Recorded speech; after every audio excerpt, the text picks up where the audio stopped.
Hackers practice. 딕테이션 연습. 1. My license plate number is PD06SMR.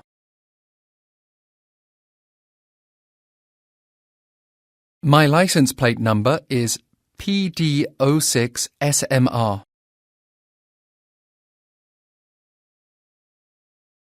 2. The group will meet at Hyacinth Street, HYACINTH.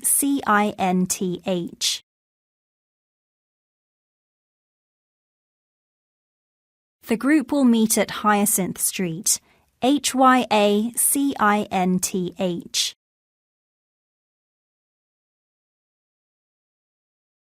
3. The first session is on May 29th.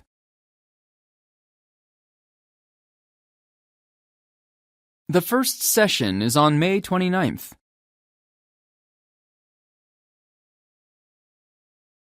4. The hotel has a beach yoga class every morning.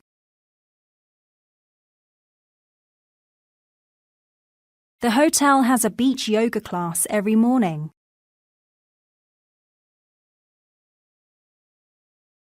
5.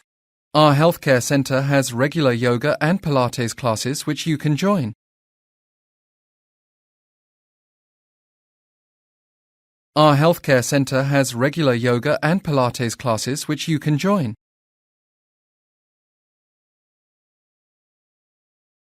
6.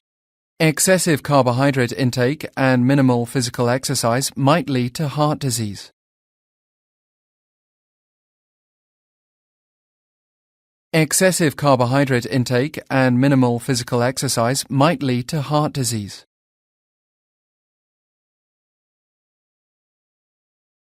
7. Customers can submit personalized complaints by making a post on an online forum.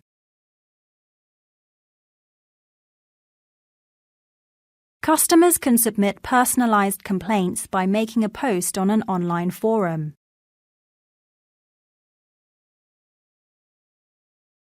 8. Attendees of the play are entitled to a complimentary meal at our canteen for which they will get a coupon with their tickets.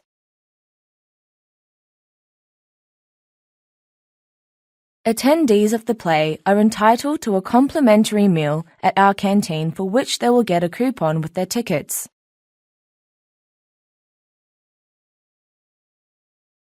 9. There are places to park in front of the hospital and behind the gym.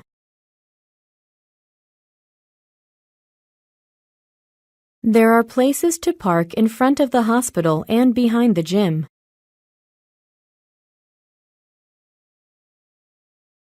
10. I'm sorry, but we only take payments from credit cards at this time.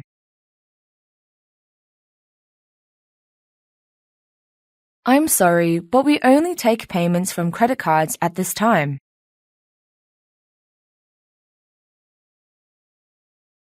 11. You should change the order of the chapters so as not to confuse readers.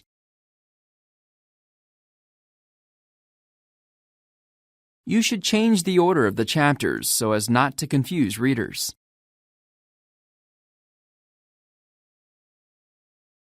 12. We will set off in the early morning on our 2-kilometre walk through the mountains. We will set off in the early morning on our 2-kilometre walk through the mountains.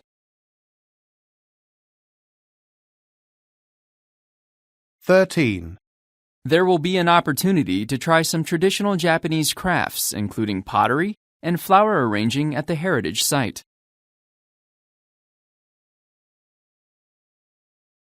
There will be an opportunity to try some traditional Japanese crafts, including pottery and flower arranging at the heritage site.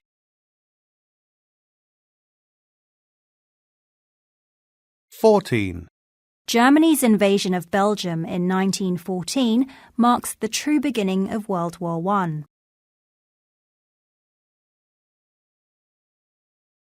Germany's invasion of Belgium in 1914 marks the true beginning of World War I.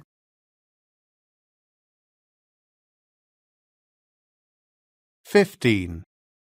The optimization of the supply chain has had a hugely positive effect on efficiency, increasing our export capacity by 10.5%.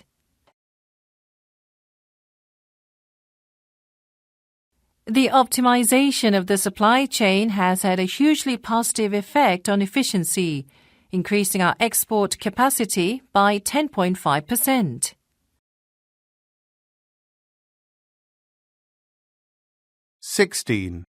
This pass includes entry to the museum and viewing of an informative movie playing today.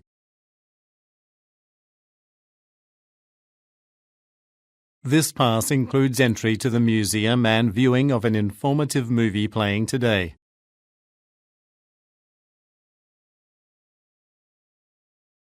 유형 연습. Section 1. You will hear a university representative speaking with an international student about accommodation. First, you have some time to read through questions 1 to 4.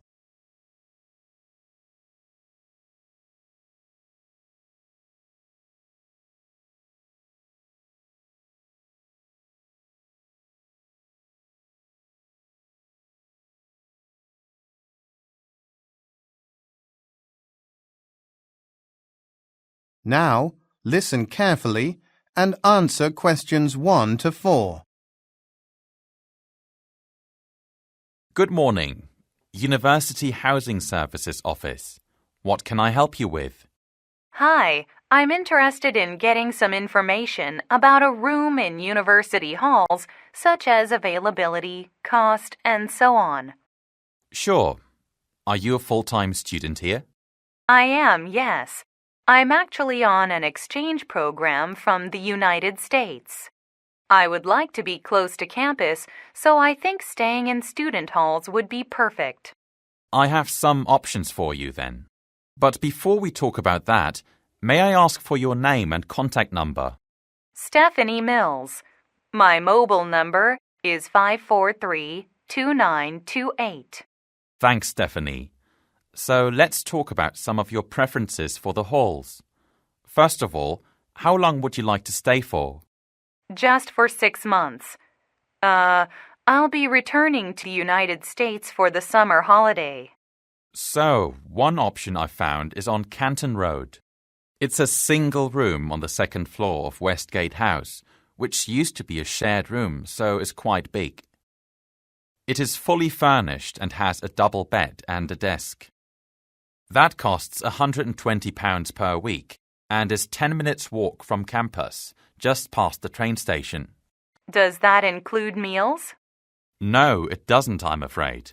There is a shared kitchen space where you can cook your own food. The toilets are also shared, but there is a private sink in your room. That's a little bit expensive for me then. Are there any other options? Let me see. Well, there is one space on Hilliard Street. Sorry, how do you spell that street?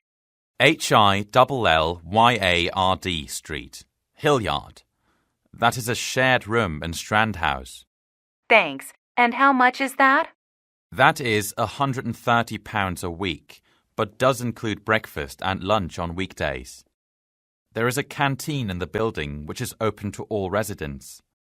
The room has a desk and a bed, only a single. It does include an ensuite toilet though, which you share with your roommate. That sounds okay. I don't mind sharing. How far is that from campus? It's a bit further, about 20 minutes by foot, so it would be hard to walk to school. Although if you have a bike, it would take about 10 minutes. There is a bike shed next to the halls.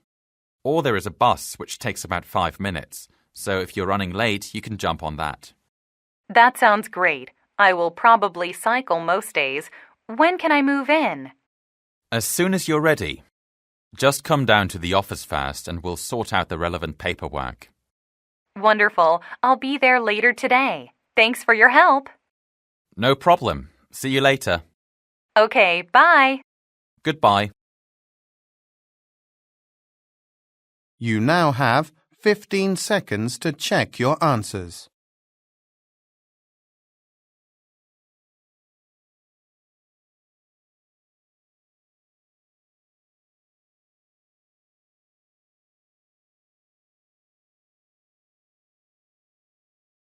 Section 1.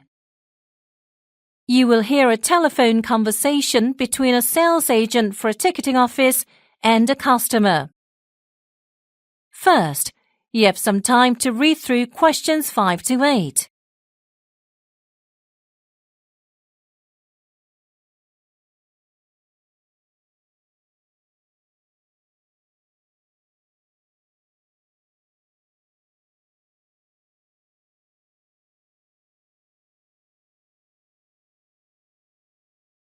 Now listen carefully and answer questions 5 to 8. Hello, this is the Leeds Arts Centre ticketing office. This is Carol McIntyre speaking. How may I assist you today? Yes, I'd like to inquire if you have any performances occurring at your facility in the month of October. Do you have a particular type of performance in mind that you want to see? I'm mostly fond of orchestra performances and ballets. Well, we have a performance from the Adelberg Symphony Orchestra. Could you spell the name of the orchestra? I just want to jot it down. Certainly. It's Adelburgh. And the performance is next Thursday, October the 3rd. Thank you. Are you interested in purchasing tickets for that performance? I'm not sure. What time does it start, and what are the ticket prices? That performance begins at 7 p.m. There are only tickets remaining in the second-level balconies backmost rows. It's quite comfortable, certainly better than the back row seats on the first level. Those are priced at £50 per ticket. I'd rather be a bit closer to the stage, actually.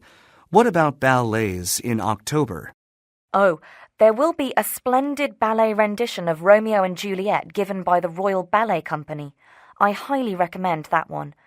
That show is on the Monday of the last week of October. That sounds divine. That's October 30th, right? Actually, that's October 31st. Okay. Which section is closest to the stage? That would be the central section, where tickets are £200 per person. Unfortunately, those tickets are sold out. But I'd recommend the mezzanine, as it's the next nearest section to the stage.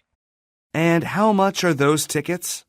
They are £120 each. Oh, and I forgot to ask about one important thing. Would you happen to be a resident of Leeds? I am.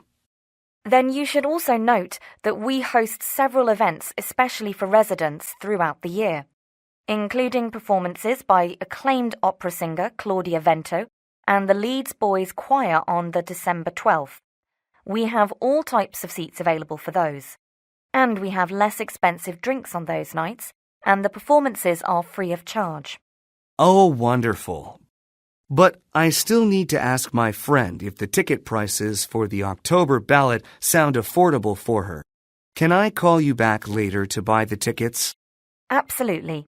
Our office is open daily from 8 a.m. to 6 p.m. Great. Thanks for your help. Goodbye. Bye. You now have 15 seconds to check your answers.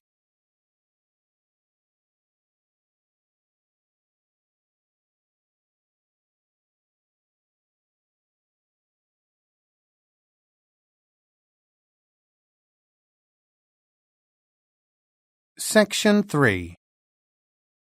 You will hear two business students talking to their tutor about a research project on flexible work policies. First, you have some time to read through questions 9 to 13.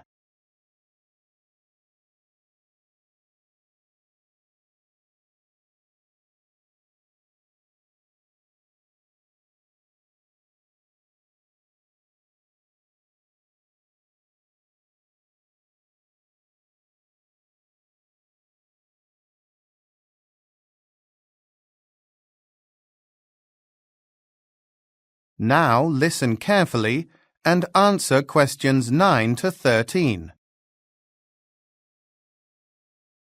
I'm interested in hearing how your research on alternative workplace policies is going, Aiko and Gary. The last time we talked, you said you were going to focus on flex place and flex time? Yes, that's right. So, what progress have you made?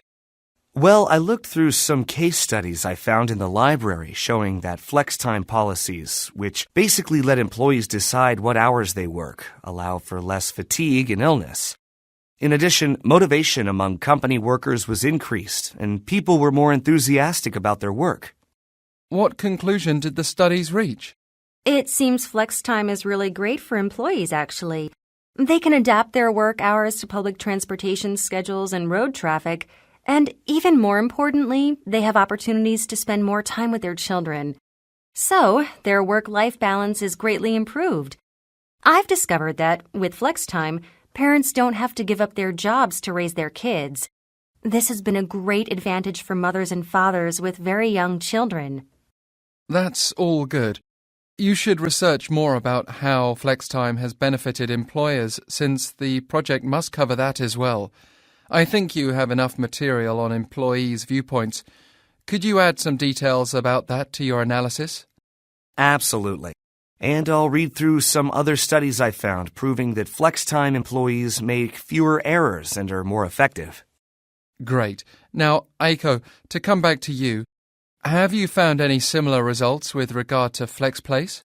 Well, there aren't as many case studies available about flex place, and it's a more recent phenomenon. I thought flex place would be inconvenient for workers, but I found out that increases in both wireless internet access and laptop affordability have made working from different locations more practical. Sure, but I want you to look a bit more deeply into flex place than that. I know there are several companies in London offering flex place programs. Since you don't have many previously conducted company studies to rely on, how about interviewing some of their recruitment staff? Oh, all right. That's an excellent idea. I'll do some research online and see what companies I can find. Sounds good. And can you both send me a draft of your research report this week? Then let's meet again next Wednesday so I can give you some additional feedback on your findings. You now have 15 seconds to check your answers.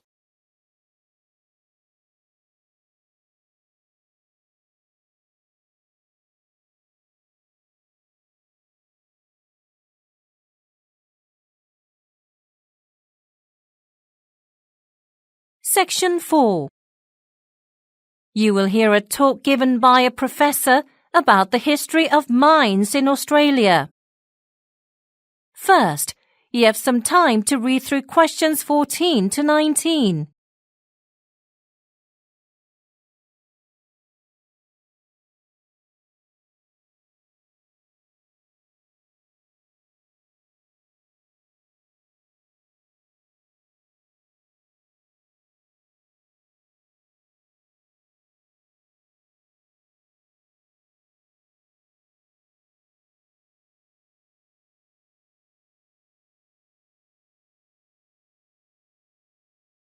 Now listen carefully and answer questions 14 to 19. Today, I'd like to explore a topic that is of increasing importance to the economy here in Australia, mining. I'll start by getting into how mining developed and look at how it's progressed into the multi-billion-dollar industry it is now. In the late 1700s, as you know, Australia was first colonised by the British, and life here was rough at first. There was no industry on the continent and very little in the way of agricultural production. Then, in the mid-1800s, everything changed. Silver was the first precious metal discovered, and a few years later, lead deposits were found. In 1851, the real boom began because gold was found in New South Wales and Victoria. A gold rush immediately followed, which caused the Australian population to triple within a decade, and the country's economic fortunes would rely heavily on the mining industry thenceforth. The mining boom of the 1900s, the one we're still currently experiencing, is a direct result of exploration in the Pilbara, a region in Western Australia. The resources in that area were first accessed by pioneering businessmen Lang Hancock, during the early 1950s. Hancock founded a company named Hancock Prospecting, which is now one of the major mining corporations in the Pilbara. The main resource companies were mining in Pilbara was iron ore, and that's significant because that iron ore was used in the production of steel, which is important for buildings, cars, roads, railways, and ships. At first, the vast majority of Australia's iron exports went to the West. But in the 1990s, there was a shift in international trade. China began opening up its economy and becoming more capitalist, and its rapid industrial and manufacturing growth has created a huge demand for raw materials like iron. From the early 2000s onwards, it became the biggest importer of Australian iron in the world. In fact, over the first 10 years of the millennium, China's demand grew so much that 70% of Australia's iron ore is now sent there. Now, before I talk about some of the other major industries integral to the Australian economy, let's look closer at the major mining companies that are found here. You now have 15 seconds to check your answers.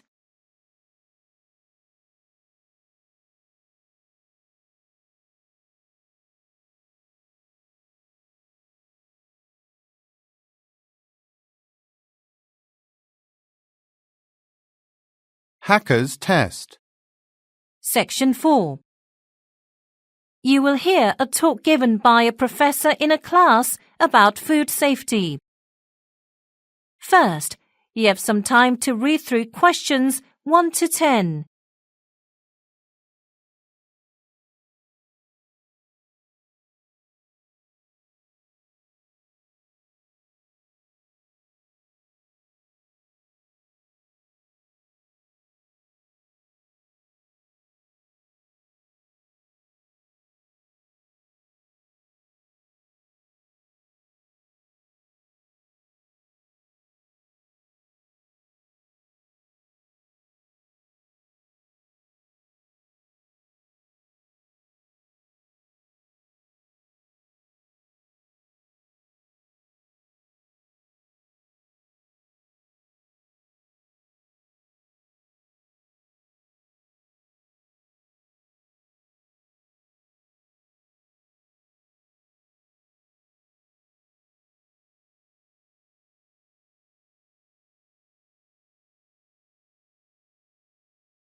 Now listen carefully and answer questions 1 to 10.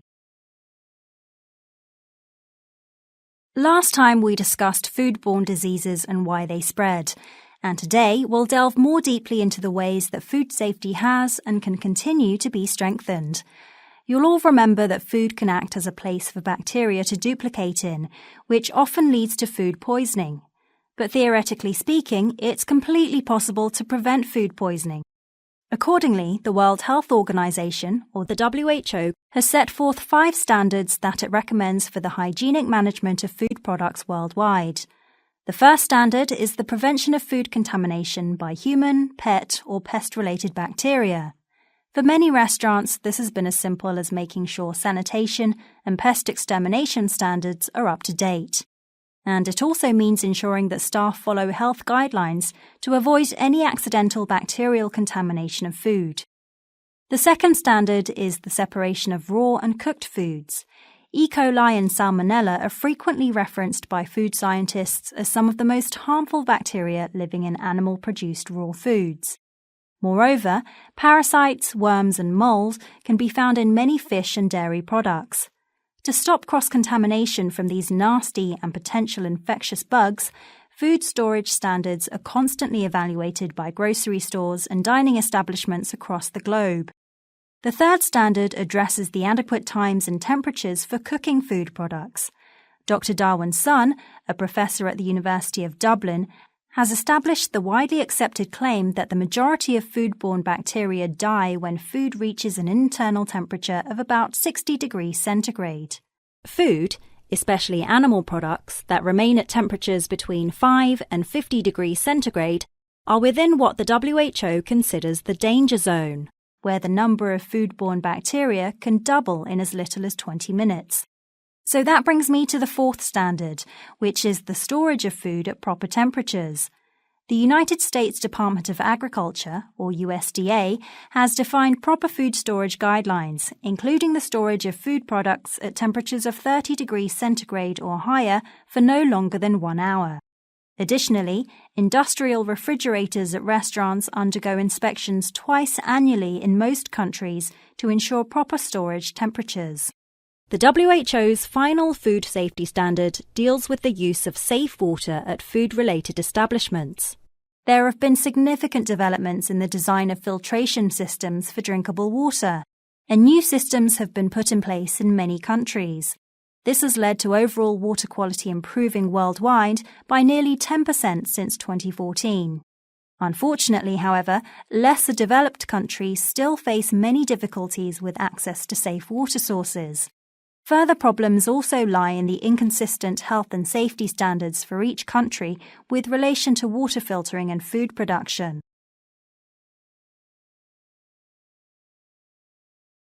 That now leads me to the next part of my talk, which is about the effectiveness of food safety practices in our own country. Here in the UK, the Food Standards Agency oversees food safety and hygiene. In 2006, food sanitation legislation was modified and new mandates were passed. Restaurants nationwide now work toward meeting these updated regulations, which cover many elements of hygiene. Still, there is a lot of room for improvement. For example, although many restaurants offer dietary details on their menus regarding food allergies, intolerance issues, or other dietary restrictions, it isn't mandatory. More transparency in general, so that food retailers and restaurants make it clear how much of each thing they are using in their products, is very important. While restaurants have to list all ingredients used, they are not yet required to list other specific amounts of, things like fat, sugar, and sodium content. Once they do, this will make customers aware of what they are eating so that they can make their own informed decisions about health and safety. We should also have more information about the number of calories in each serving as well, both for customers and inspectors. Since such massive amounts of food are being shipped around the world, it's challenging to guarantee food safety even with regular inspections, so having more information is important. For our next class, we'll look at the globalized food chain in more detail, but for now, I'll respond to your questions about today's lecture. That is the end of section 4. You now have half a minute to check your answers.